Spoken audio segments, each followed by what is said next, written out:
Ci ritroviamo ancora una volta a dover richiamare i moderati al voto. E non è facile, perché molte sono le cose che ci porterebbero lontano da una campagna elettorale.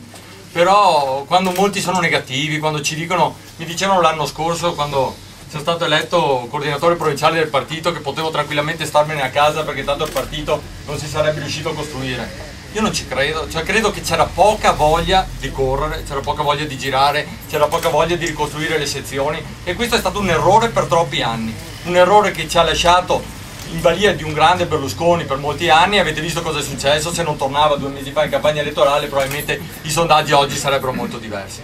Ma noi non possiamo pensare che questo sia il futuro. Il futuro deve essere un partito radicato, con le radici ben salde nella nostra storia, che è così in grado di guardare al futuro. Per troppo tempo abbiamo dimenticato da dove arrivavamo e questo ci ha portato nelle condizioni odierne, nelle condizioni nelle quali non abbiamo più gli strumenti per risolvere situazioni e risolvere problemi che oggi sono nuovi. Sono problemi nuovi che dipendono da una finanza probabilmente impazzita e che solo grazie alle radici che abbiamo nella cultura del lavoro, nella cultura storica della nostra società, che comunque aveva una rete di welfare territoriali distribuito nella quale ci si aiutava tra famiglie, e purtroppo oggi siamo costretti a riscoprirla. Forse questa è l'unica questione positiva di questa situazione economica disastrosa per le famiglie. E allora io vi chiedo questo, chiedo ancora una volta ai moderati. Mi dicevano: perché fai un'inaugurazione? Tanto non viene nessuno. Io ho detto: non è vero che non vengono. Le persone o le motiviamo, o ricominciamo nuovamente a girare, o spieghiamo loro che comunque qualcuno al governo ci andrà. Cioè non è perché noi non andiamo a votare o votiamo Grillo che comunque nessuno governerà questo territorio.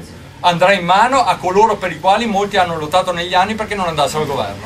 Allora vi dico ancora una volta, cerchiamo di fare quello che diceva Maurizio, cerchiamo negli ultimi giorni di recuperare. Io so che purtroppo, ripeto, la condizione elettorale è quella che è, la mia posizione in lista non è sicuramente delle migliori, però abbiamo qua delle gente come Maurizio che ha voluto venire a dare la testimonianza per dire: nei territori ci siamo. Se non ce la fai te a causa di questa legge elettorale, ci sono comunque io, ci sono persone di riferimento. E soprattutto una cosa, abbiamo ceduto negli anni molto terreno ai nostri alleati, anche all'interno della provincia di Treviso. Oggi ci ritroviamo nelle condizioni nelle quali molte delle partecipate sono governate dalla Lega, sono governate dai nostri amici, ma sono governate da loro solo perché noi non abbiamo avuto il coraggio negli anni di dimostrare che la classe dirigente del PDL era superiore alla loro. E lo è nei fatti. Abbiamo un sindaco, Floriano, e una città che è governata per anni senza l'aiuto della Lega. Noi possiamo farcela, dobbiamo farcela, e il risultato ci serve anche il prossimo anno per andare nel tavolo provinciale dei più di 60 comuni che vanno al voto, dando la forza al coordinatore provinciale per battere i pugni e per dire che pretendiamo di riavere i nostri sindaci sul territorio.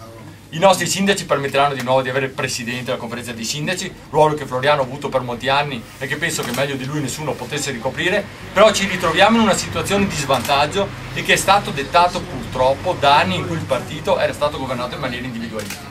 È più facile, sapete, governare in maniera individuale. Io non convoco nessuno, vado dove voglio, decido io, e caspita, chi me lo fa fare? Di aprire una sede, di mettere la segretaria a telefonare con il grande budget che ci dà il partito pari a zero, chi ce lo fa fare? È più comodo decidere in 3, però quando decidi in 3 cos'è? C'è il problema che quando ti trovi a certi tavoli sei in 3 e questo, vai sul territorio, non c'è nessuno che ti dà una mano, chiami i nostri sindaci, i nostri amministratori, non si conoscono nemmeno tra di loro, cioè ci trovavamo a riunioni nelle quali i leghisti si conoscevano tutti, noi ci guardavamo, cioè ti guardi un po' per dire, non so neanche se andare a chiederglielo, perché magari sarà leghista, sarà del PD, non è possibile che un grande partito come il nostro, partito popolare di riferimento per tutti i moderati, si ritrovi in queste condizioni. Noi abbiamo lavorato tanto, anche insieme a Floriano, insieme a Remo, per ricostruire sul territorio una classe dirigente. Siamo lontani dall'essere arrivati, però io chiedo una cosa a tutti voi, molti di voi sono amministratori, sindaci, alziamo quel telefono. Facciamo una fatica in più, prendiamoci anche le critiche, perché se tu non ti prendi le critiche, non ti prendi neanche l'affetto della gente. Molti di quelli che ci criticano tutto il giorno quando passeggiamo per la strada poi ci fermano e ci dicono: non so chi ve lo fa fare, ma tenete duro. Ecco, io penso che questo sia il complimento più grande. Quando ti fermano e ti chiedono di tenere duro e di dire che comunque c'è bisogno di punti di riferimento, questo deve essere la nostra soddisfazione. Per una persona che viene a lamentarsi ce ne sono 100 persone di buon senso che sono a casa loro a lavorare. Quelle persone ti hanno demandato a rappresentarle, ricordiamocelo sempre. Le persone nostre sono quelle che la mattina si alzano, vanno a lavorare e la sera tornano dalla loro famiglia. hanno deciso che siamo noi che dobbiamo rappresentarle e noi dobbiamo ricordarci di farlo sempre al meglio.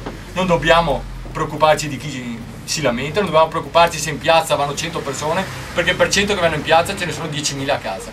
Allora cerchiamo di andare a prendere quelle persone, dire che c'è ancora una classe dirigente in cui credere e dire che nonostante la legge elettorale sia questa, qualcuno deve andare a governare questo paese. Come diceva Floriano tante volte, è una frase a lui cara: se tu non ti occupi della politica, la politica si occupa comunque di te. E allora perché non farlo da protagonisti? Subire non penso che sia l'azione dei moderati. I moderati sono persone serene, ma sono persone che tutti i giorni vanno avanti con determinazione e hanno fatto di questo paese quello che è. Per cui io vi ringrazio ancora, cerchiamo di fare l'ultimo sforzo, cerchiamo di arrivare alla verità.